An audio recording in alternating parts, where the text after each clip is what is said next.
Yes, it does. You step up. Good boy. Hello, I'm Jesse from the Cat Vintage and Crockett, and this is your morning.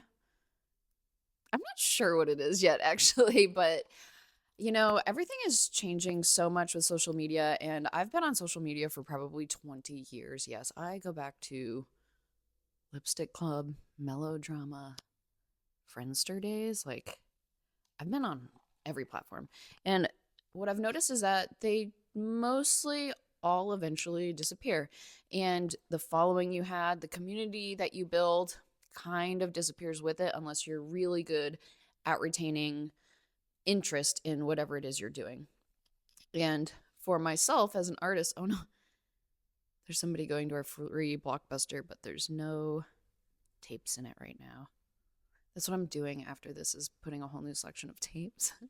So I'm filming this in our vintage store, and hopefully the light is nice. It usually kind of is in the morning, and you can see things clearly and hear me clearly. That's why I'm holding this little silly mic. I don't have a nice mic set up on my desk, and I don't need one. I have two lights above my desk for doing art, and I do not need another third arm or whatever they're called to hold something in my face.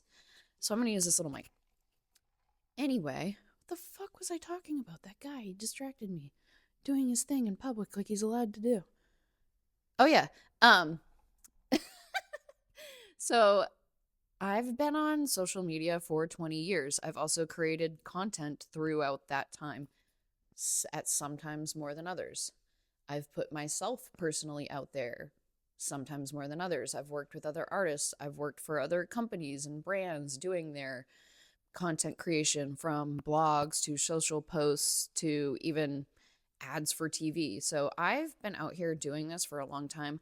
I'm not generally the face of anything I've done. I have been in partnership, one of the faces of things that we've done, like my jewelry line with Casey Desmond. That was really fun to do, and we actually spent a lot of time on YouTube.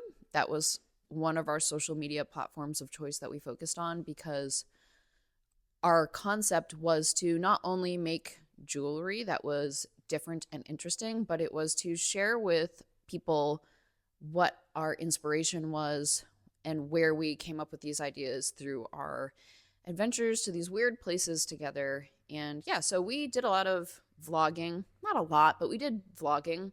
Sort of like, I think a lot of it didn't even have talking. It was just music that she created overlaid over the videos.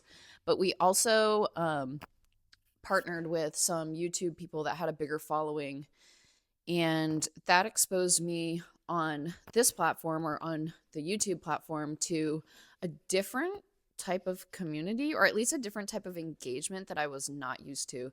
So I was, sorry, there's something tickling my face.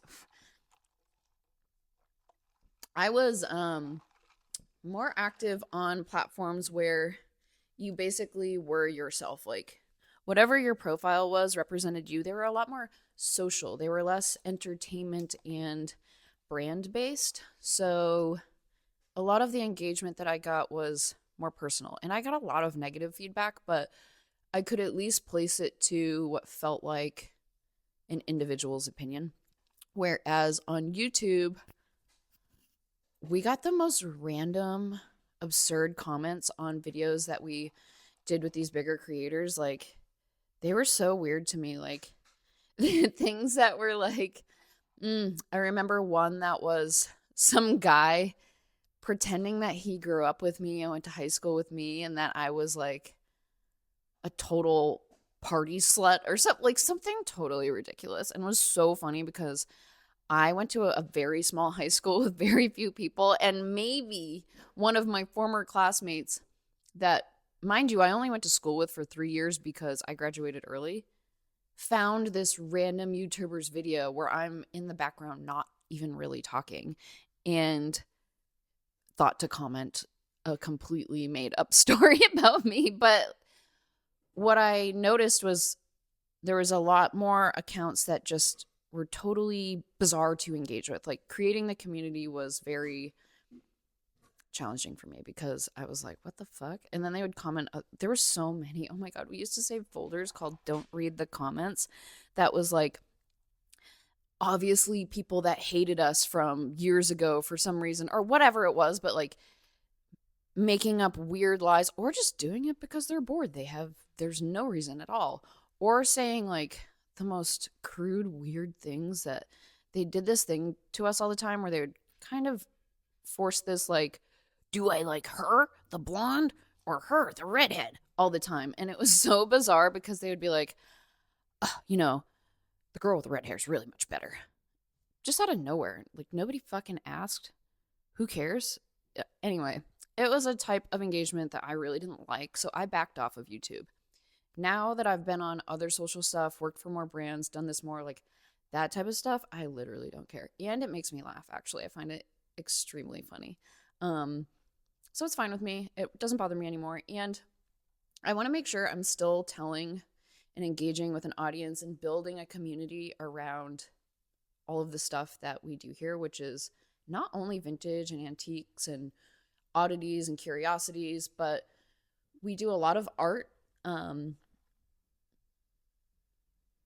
And we work with a lot of local artists that we've gotten to know, and we've built a really awesome real life community of people that we have so much fun with. And I want to share more of that and just more candid speaking about stuff. You know, I'm very used to creating these kind of like entertaining 30-second skits, doing little animations, and I'm going to be bringing more of that to our content. So it's more entertaining for people to see, and also bringing more of what our store experience is like here to the internet. So me and Sam are working very hard to bring a lot of our awesome stuff from downstairs upstairs this year and make it more of that theater, dramatic, almost Pee-wee's Playhouse experience that we had going on down there up in the store. So we're going to bring that to our socials through content and hopefully be really entertaining.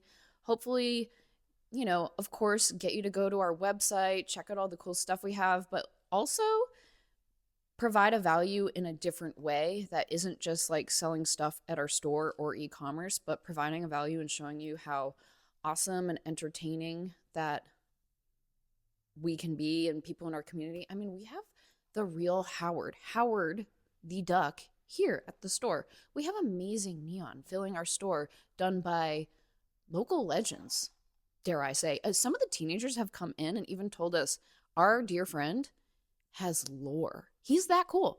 So we're going to be sharing a lot more of that with you all, and I hope you enjoy it. I'm enjoying my coffee. I'm not going to edit these videos a lot, so they're really just truly vlog style. I can usually talk for about 10 minutes, and then I get like, okay, I got to go do something else. But yeah, thanks, guys. Bye. You can't hang out with Mango all day. Can't forget Joe. This camera, you cannot hook an external mic up to, which is very weird. Anyway, so I turn my phone on with this little mic, which isn't